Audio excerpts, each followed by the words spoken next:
এবারের হজ ব্যবস্থাপনায় স্বস্তি প্রকাশ করেছেন হজ যাত্রীরা। তাদের মতে যাত্রার শুরু থেকেই পুরো প্রক্রিয়াটি ছিল সুশৃঙ্খল ও ঝামেলামুক্ত, ফলে স্বাচ্ছন্দ্যের সঙ্গে হজ যাত্রা শুরু করতে পারছেন তারা।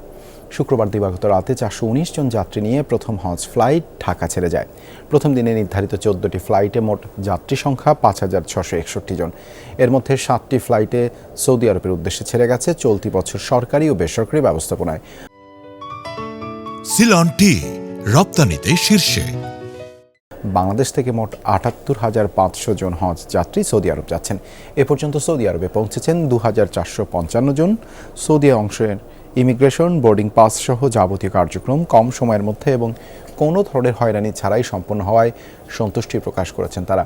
এবার হজ যাত্রী পরিবহনে কাজ করছে 3টি বিমান সংস্থা: বিমান বাংলাদেশ এয়ারলাইন্স, সৌদি এয়ারলাইন্স ও ফ্লাইনাস। ঢাকা ছাড়াও চট্টগ্রাম ও সিলেট বিমানবন্দর থেকেও হজ ফ্লাইট পরিচালিত হবে।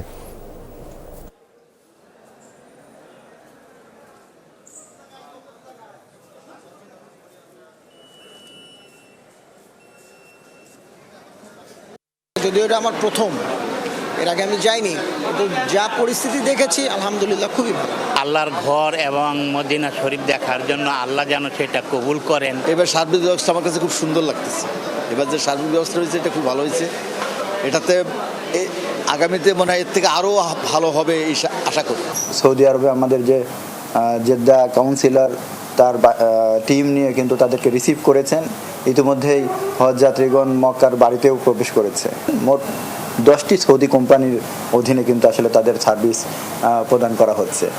এই 10টি কোম্পানির মধ্যে আসলে একটি কোম্পানি এবছরে প্রথমবারের মতো ঢাকাতে নুসুক কার্ড বিতরণ করেছে।